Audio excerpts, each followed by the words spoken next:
الحمد لله رب العالمين، والصلاة والسلام على سيد الأنبياء والمرسلين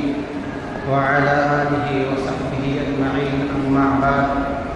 فأعوذ بالله من الشيطان الرجيم. بسم الله الرحمن الرحيم. الله الذي خلقكم من ضعف ثم جعل من بعد ضعف قوة ثم جعل من بعد قوة ضعفا وشيبة يخلق ما يشاء وهو العليم القدير. وعن أبي سعيد الخدري عن ابن عباس رضي الله تعالى عنه قال: قال رسول الله صلى الله عليه وسلم: اغتنم خمسا قبل خمس، شبابك قبل حرمك، وصحتك قبل سقمك، وغناك قبل فقرك، وفراغك قبل شغلك، وحياتك قبل مماتك. وعن ابن عباس رضي الله تعالى عنه أيضا قال: قال رسول الله صلى الله عليه وسلم: نعمتان من نعم الله تعالى مغبون فيهما كثير من الناس، الصحة والفراغ، أو كما قال عليه الصلاة والسلام. حضرات گرامی، معزز سامعین کرام، آج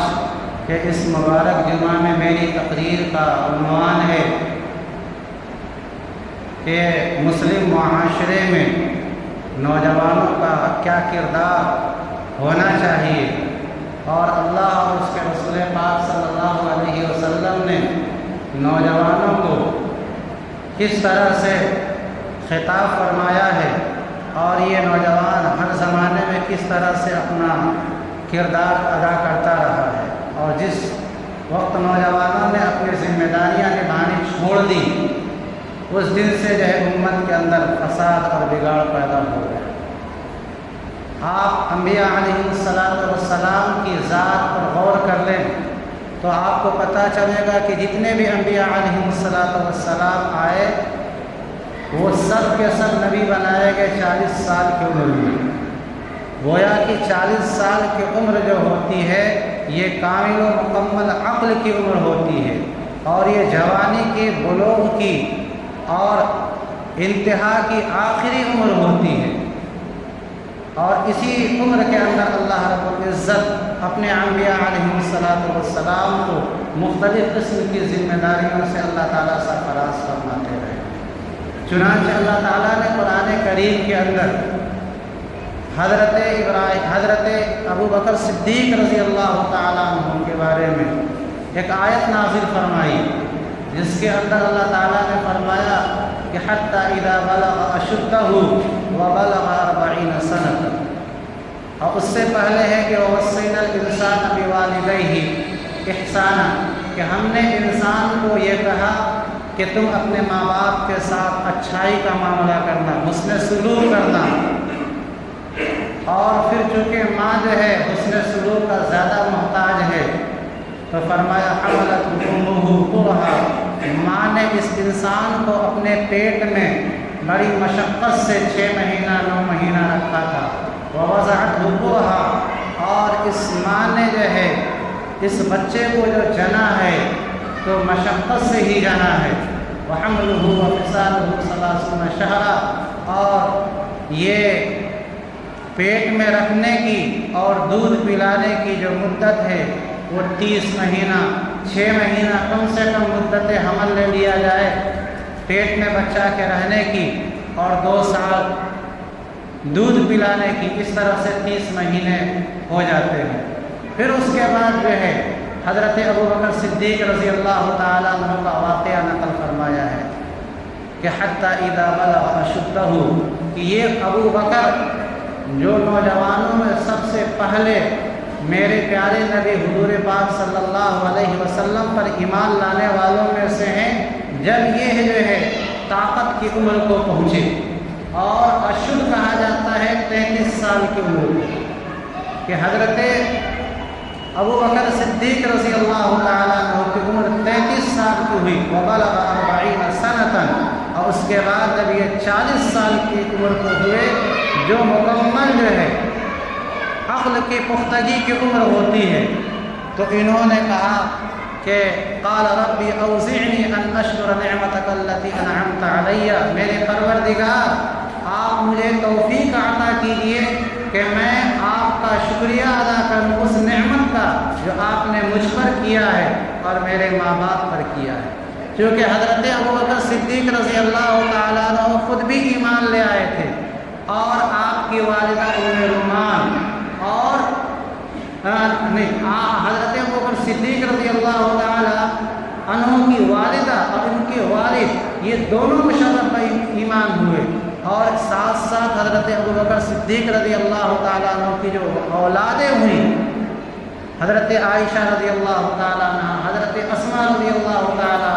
عنہ، حضرت عبد الرحمن ابن ابی بکر رضی اللہ تعالیٰ عنہ، یہ سب ایمان لے آئے تھے. تو حضرت ابوبکر صدیق رضی اللہ تعالیٰ عنہ نے کہا کہ اللہ آپ نے جوانی میں مجھے ایمان کی توفیق دی کہ میں جوانی میں آپ کے پیارے نبی حضرت محمد صلی اللہ علیہ وسلم پر ایمان لے آتا، تو آپ نے جو مجھ پر انعام کیا وعلی والدی اور میرے والدین پر بھی انعام کیا، تو آپ مجھے توفیق دیں کہ میں شکریہ ادا کر سکوں. اور فرمایا کہ وَأَنْ أَعْمَلَ صَالِحًا، کہ میں جو ہے عمل صالح کروں ترضاہ، جو آپ کو پسند آ جائے. اور وَأَصْلِحْ لِي فِي ذُرِّيَّتِي، اے اللہ میری اولاد کو بھی نیک بنا دے. انی تبت الیک، میں آپ کی طرف جو ہے رجوع ہوتا ہوں. انی من المسلمین، بہرکیف میں مسلمانوں میں سے ایک عام مسلمان ہوں. یہ تواضع کی بات تھی حضرت ابوبکر صدیق رضی اللہ تعالیٰ. تو اللہ رب العزت نے حضرت ابوبکر صدیق رضی اللہ تعالیٰ عنہ کی جوانی کی عمر کی جو دعا ہے، جو قلبی کیفیت ہے، اس کو ذکر فرمایا ہے کہ ایک ابوبکر صدیق بھی جوان تھے کہ کس قدر جو ہے نبی علیہ الصلوۃ والسلام پر فدا ہو گئے. اپنے جان کو، اپنے مال کو نہ اپنی جان سمجھا نہ اپنا مال سمجھا. اس لیے اللہ رب العزت نے قرآن کریم کے اندر انہیں ابوبکر صدیق کی شان میں یہ آیت نازل فرمائی. اس کے برخلاف ہم نوجوانوں کا حال کیا ہے کہ ہم گلیوں میں پھرتے رہتے ہیں. جو اوقات عبادت کے ہیں ان اوقات کو بھی ہم ضائع کر دیتے ہیں، برباد کر دیتے ہیں. ماں باپ کی بھی نظریں پڑتی ہیں، محلے کے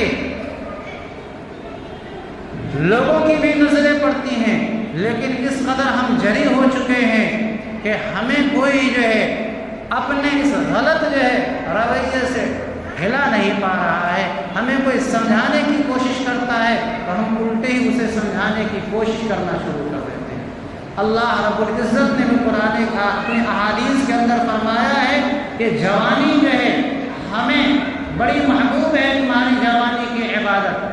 حضرت ابو ہریرہ رضی اللہ تعالیٰ عنہ کی روایت ہے. ان ابی ہریرہ رضی اللہ تعالیٰ عنہ قال قال رسول اللہ صلی اللہ علیہ وسلم سبعۃ یظلهم اللہ فی ظلہ یوم لا ظل الا ظلہ، کہ 7 آدمی ایسے ہیں کہ اللہ رب العزت اپنے عرش کے سائے میں انہیں جگہ عطا فرمائے. سننے کی چیز ہے کہ اللہ کے نبی علیہ الصلوۃ والسلام نے فرمایا کہ 7 لوگوں کو اللہ تعالیٰ اپنے عرش کے سائے تلے جگہ عطا فرمائیں گے جس وقت کی اللہ کے سائے کے علاوہ کسی اور کا سایہ نہیں ہوگا. اس میں اللہ کے نبی نے فرمایا نمبر 1 ہے امام عادل، ایسا حاکم، ایسا ذمہ دار جو عدل اور انصاف سے کام لیتا ہو، ظلم اور زیادتی سے بچتا ہو. کیونکہ الناس علی دین ملوکہ، لوگ بھی اپنے بادشاہ کے طریقے کی پیروی کرتے ہیں. چنانچہ دیکھا جاتا ہے کہ جس ملک کا بادشاہ ظالم ہوتا ہے وہاں کی رعایا بھی ظالم ہو جاتی ہے. کیونکہ جب دیکھتی ہے کہ ہمارے جو ہے بادشاہ کے اندر ہی عدل اور انصاف نہیں ہے تو لوگ بھی اسی کے طریقے پر عمل کرنا شروع کر دیتے ہیں. اور جب جو ہے بادشاہ منصف مزاج ہوتا ہے تو اللہ تعالیٰ اس کا اثر لوگوں پر ڈالتے ہیں اور انسانوں سے جو ہے پڑھ کر اللہ تعالیٰ جانوروں پر بھی اس کا اثر ڈال دیتے ہیں. حضرت عمر بن عبدالعزیز رحمۃ اللہ علیہ صحابی نہیں ہیں لیکن حضرات صحابہ کا زمانہ پایا ہے. حضرت انس رضی اللہ تعالیٰ عنہ کہتے ہیں کہ اس کے پیچھے نماز پڑھ کر کے ایسا محسوس ہوتا ہے کہ جیسے کہ حضور پاک صلی اللہ علیہ وسلم اور حضرت ابو بکر و عمر کے پیچھے نماز پڑھ رہا ہوں۔ تو وہ حضرت عمر ابن عبد العزیز کے جو بادشاہ کے بیٹے تھے، جب خلیفہ بنائے گئے تو بدن کے اوپر پھٹے ہوئے کپڑے ہوا کرتے تھے اور خود جو ہے بوجھ اپنی پیٹھ پر اٹھا کر کے لے جا کر غریبوں کے یہاں دیا کرتے تھے۔ وہ حضرت عمر رضی اللہ تعالیٰ عنہ بھی تھے، لیکن بکریوں کا اور بھیڑیوں کا ایک گھاٹ پر جو پانی پینے کا واقعہ ہے، یہ حضرت عمر ابن عبد العزیز رحمۃ اللہ علیہ کے زمانے کا ہے۔ تو فرمایا کہ اگر امام عادل ہوگا تو اس کا اثر لوگوں پر پڑے گا، اور امام کا مطلب یہ ہے کہ ذمہ دار، ہر کوئی اپنے آپ میں غور کرے کہ ہم ذمہ دار ہیں۔ مرد جو ہوتا ہے وہ اپنے گھر کا ذمہ دار ہوتا ہے، کہیں ایسا نہ ہو کہ اس کے بچوں کے میں سے کسی کے ساتھ زیادتی ہو جائے اور کسی کے ساتھ جو کہتے ہیں کہ ناانصافی ہو جائے۔ فرمایا کہ اللہ تعالیٰ ایسے شخص کو اپنے عرش کی سائے میں جگہ دیں گے۔ اور دوسرا جو شخص ہے جو ہمارے موضوع سے متعلق ہے، وہ کہا وَشَابٌ نَشَأَ فِي عِبَادَةِ اللَّهِ، وہ نوجوان جو اللہ کی عبادت میں ہی پروان چڑھا، جوان ہوا ہے تو عبادت ہی میں اس کی جوانی کٹی ہے۔ اس کا مطلب یہ ہے کہ بچپن سے اس کی تربیت کی گئی ہے۔ اسی لیے اللہ کے نبی علیہ الصلوۃ والسلام نے کہا کہ مروا صبیانکم بالصلاۃ وہم سبع بنین، کہ اپنے بچوں کو جب 7 سال کے ہو جائیں تو نماز کا حکم کرو، اور جب 10 سال کے ہو جائیں تو نماز چھوڑنے پر اس کو ہلکی پھلکی تنبیہ کیا کرو، مارا کرو جو ہے۔ کیونکہ جب وہ جوان ہوگا تو اس حدیث کا مصداق ہوگا کہ اب وہ نماز کے لیے جب اذان ہوگی تو مسجد ہی میں آئے گا، اور جب مسجد میں آئے گا عبادت کرے گا، گناہوں سے اپنے آپ کو بچائے گا، تو اللہ رب العزت اسے اپنے عرش کے سائے میں جگہ عطا فرمائیں گے۔ شاب نشأ فی عبادت اللہ۔ اور آپ علیہ الصلوۃ والسلام پر ایمان لانے والے صحابہ تقریباً 1.25 لاکھ تھے۔ آپ ان کی فہرست اٹھا کر کے دیکھ لیجیے کس قدر جوانی میں انہوں نے عبادتیں کی ہیں۔ بعض صحابہ بالکل جوان،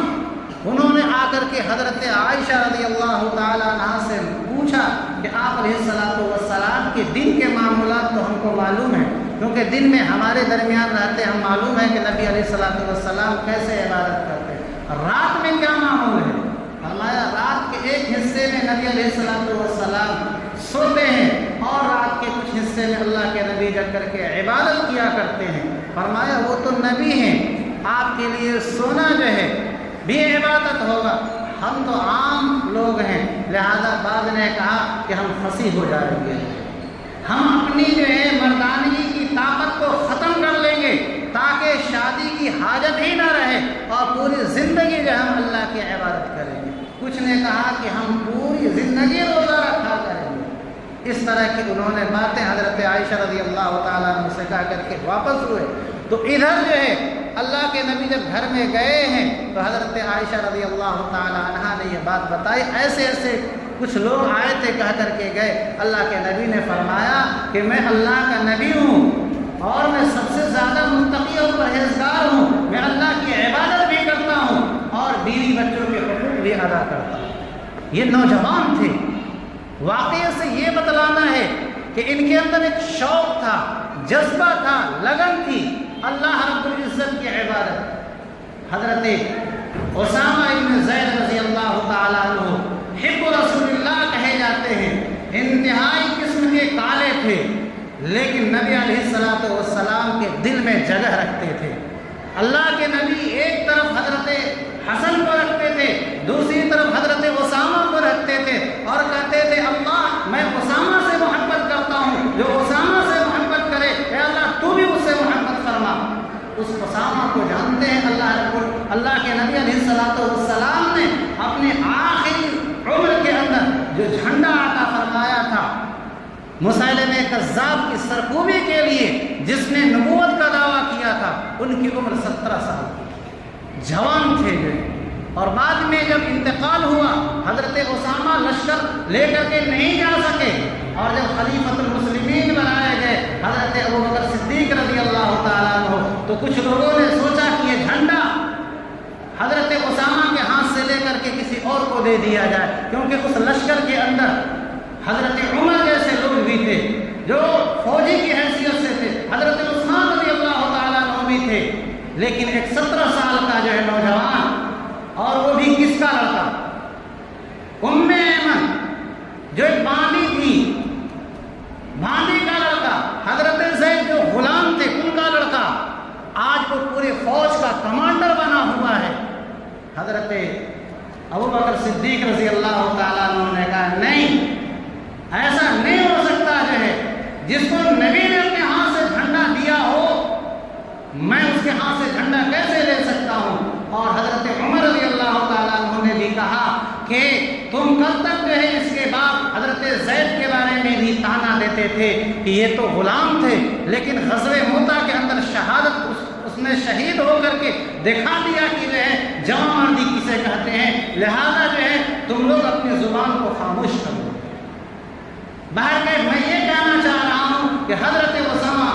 ابن زید رضی اللہ تعالیٰ عنہ بھی جوان تھے، جوانی کی عمر میں جو ہے اللہ کے نبی علیہ الصلوۃ والسلام نے پوری فوج کا جھنڈا انہیں دیا تھا۔ آج ہمارے نوجوان کیا ہو گئے؟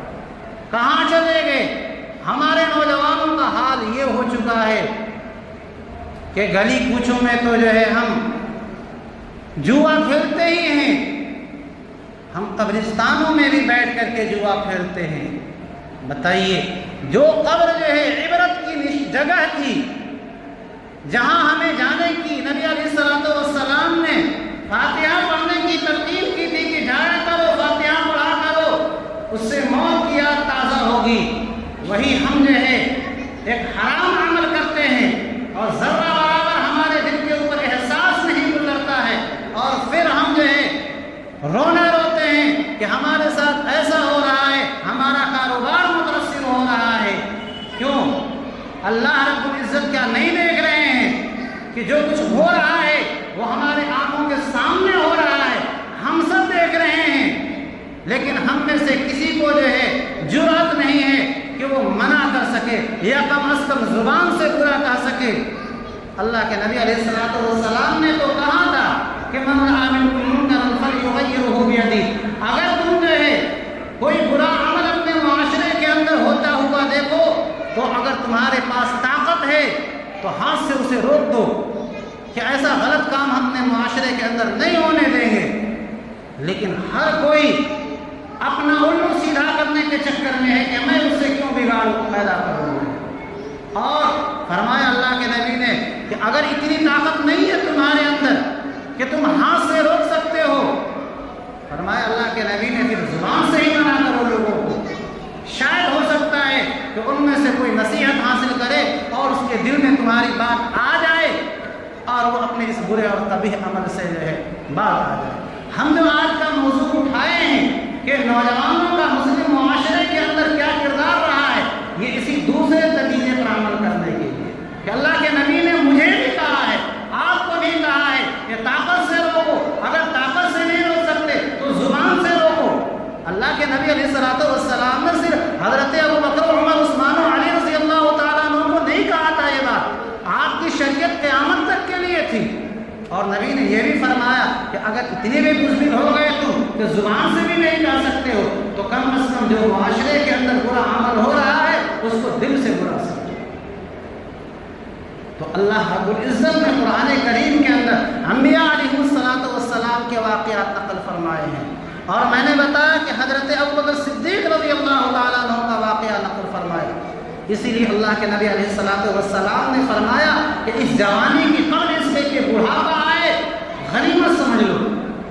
حضرت عبداللہ ابن عباس رضی اللہ تعالیٰ عنہ کی روایت ہے، اور یہ نوجوان تھے، اللہ کہ نبی کے چچیرے بھائی حضرت عباس کے لڑکے رضی اللہ تعالیٰ عنہ کے لڑکے تھے، حضرت عمر رضی اللہ تعالیٰ عنہ اپنی مجلس شورا کے اندر انہیں رکھتے تھے۔ ہم جو ہے اگر کوئی کمیٹی بناتے ہیں تو ہماری فکر یہ ہوتی ہے کہ کون با اثر آدمی ہے، کون مالدار آدمی ہے، لیکن حضرت عمر رضی اللہ تعالیٰ عنہ صحابہ کا یہ جو ہے نظریہ نہیں تھا، کون دیندار ہے کون عالم ہے اس کو کمیٹی کے اندر داخل کرتے ہیں۔ حضرت عمر رضی اللہ تعالیٰ عنہ نے اپنی کمیٹی کے اندر حضرت عبداللہ ابن عباس جیسے نوجوان کو رکھا تھا۔ حضرت عبد الرحمن ابن عوف رضی اللہ تعالیٰ عنہ جو عشرہ مبشرہ میں سے ہیں، 10 خوش نصیب صحابہ میں سے جن کو جنت کی دنیا ہی میں بشارت دی گئی تھی، انہوں نے ایک مرتبہ کہا کہ اس نوجوان کو آپ ہم جو ہے بوڑھے لوگوں کے درمیان لاتے ہیں تو اچھا نہیں لگتا ہے۔ کہا اچھا میں بتاتا ہوں کیوں جو اس نوجوان کو میں رکھتا ہوں جو ہے۔ چنانچہ ان کی فضیلت کے لیے انہوں نے اذا جاء نصر اللہ یہ جو ہے سورت تلاوت فرمائی اور کہا کہ جو ہے ذرا اس کا مطلب بتاؤ، تو سب نے جو ہے کسی نے کہا لا ادری مجھے معلوم نہیں، کسی نے کچھ بتایا، اور حضرت جو ہے عبداللہ ابن عباس رضی اللہ تعالیٰ عنہ نے جو مطلب بتایا وہ صحیح مطلب بتایا، کہا اسی وجہ سے میں جو ہے ان کو اپنی مجلس میں رکھتا ہوں۔ تو وہ ایک نوجوان تھے اور انہوں نے جو ہے نوجوانی کی عمر کے اندر علم دین کو سیکھا اور سکھایا۔ آج ہمارا نوجوان کیا ہے؟ لوڈو سیکھ رہا ہے، جوا سیکھ رہا ہے۔ اور انہی عبداللہ ابن عباس رضی اللہ تعالیٰ عنہ کی روایت میں پیش کرنے والا تھا کہ اللہ کے نبی نے فرمایا کہ اغتنم خمسا قبل خمس، کہ 5 چیزوں کو 5 چیزوں سے پہلے، ان کے آنے سے پہلے غنیمت جان لو، ان کو کام میں لے آؤ۔ فرمایا اللہ کے نبی علیہ الصلوۃ والسلام نے کہ شبابک قبل حریم، کہ جوانی ملی ہے بڑھاپا آنے سے پہلے اسے کام میں لے آؤ۔ جب بڑھاپا آ جائے گا پھر تم جو عبادت کرو گے وہ تمہارے اندر اس معنی کر کے بھی عبادت ہو سکتی ہے کہ اب کسی کام کے رہے نہیں تو چلو اللہ کے گھر کی طرف متوجہ ہو جاتے ہیں۔ اسی لیے جوانی کی عبادت اللہ کو بڑی محبوب ہے کہ جو بندہ جوانی میں عبادت کرتا رہا، بوڑھا ہوا نوافل نہیں پڑھ پا رہا ہے، صرف فرض نہیں پڑھتا ہے۔ روایت میں آتا ہے کہ اللہ تعالیٰ چونکہ جوانی میں یہ نوافل پڑھا کرتا تھا، تہجد پڑھا کرتا تھا، اب بوڑھا ہو گیا، گھٹنے میں طاقت نہیں رہی، اللہ تعالیٰ بغیر پڑھے ہوئے اس کو ثواب عطا فرماتے ہیں۔ تو فرمایا کہ یہ جوانی ملی ہوئی ہے، بڑھاپا آنے سے پہلے جو ہے اسے کام میں لے آؤ، اور یہ تندرستی تم کو ملی ہوئی ہے۔ وصحتک قبل سقم، یہ تندرستی آج ہے، پتہ نہیں کب جو ہے بدن جو ہے لاغر ہو جائے، کوئی اندر بیماری نکل آئے اور ہمارا کھانا پینا چلنا اٹھنا بیٹھنا عبادت کرنا سب جو ہے چھوٹ جائے اور ہم بستر پر پڑ جائیں گے۔ لہذا آج یہ تندرستی جو ملی ہوئی ہے اسے غنیمت سمجھو، اللہ کی عبادت میں اسے جو ہے لگاؤ۔ اور فرمایا کہ وَغِنَاكَ قَبْلَ فَقْرِكَ، یہ مال جو تم کو ملا ہوا ہے اللہ کے راستے میں بھی خرچ کرتے رہا کرو، فقیر ہو جاؤ گے۔ اب دل کر رہا ہے اللہ کے راستے میں خرچ کرنے کے لیے، اب تو تمہارے ہاتھ میں پیسے نہیں ہیں، اب تو تم دوسروں کے محتاج ہو۔ کل تک تمہارے پاس پیسے تھے تو تم نے اللہ کے راستے میں خرچ نہیں کیا۔ ایسے ہی فرمایا وَفَرَاغَكَ قَبْلَ الصُّبْحِ قَبْلَ الشُّغْلِ، آج تمہارے پاس وقت ہے، خالی وقت ہے، کل کو جو آنے والا زمانہ ہوگا وہ مشغولیت کا زمانہ ہوگا، اللہ کی عبادت کر لو۔ وَحَيَاتَكَ قَبْلَ مَوْتِكَ، اور زندگی کو موت سے پہلے جو ہے غنیمت سمجھو۔ کاش کہ ہمارا نوجوان انہی اللہ کے نبی علیہ الصلوۃ والسلام کے بتائے ہوئے فرمودات کے مطابق اور اللہ کے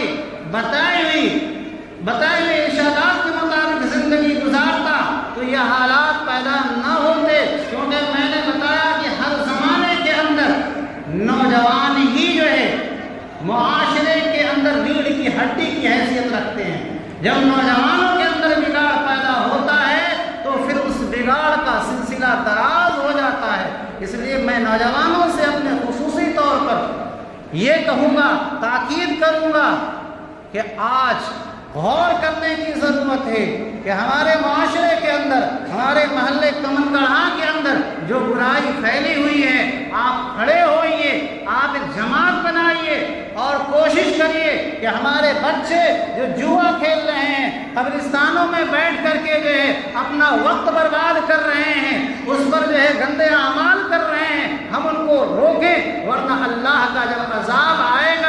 نہ ہم بچیں گے نہ آپ بچیں گے۔ اللہ رب العزت نے قرآن کریم کے اندر فرمایا ہے کہ جب ہم جو ہے عذاب دیتے ہیں تو ہم اس میں نیک اور بد کی تمیز نہیں کرتے۔ یہ نہیں ہے کہ جو جوا کھیلنے والے قبرستان پر ہیں انہیں پر اللہ کا عذاب آئے گا اور جو تہجد کی نماز پڑھنے والے ان پر اللہ کا عذاب نہیں آئے گا۔ اللہ کا عذاب ان پر بھی آئے گا، وہ الگ بات ہے کہ نیتوں کے مطابق اٹھائے جائیں گے۔ اللہ تعالی ہم سبوں کو سمجھ عطا فرمائے، آمین۔ وآخر دعوانا الحمدللہ۔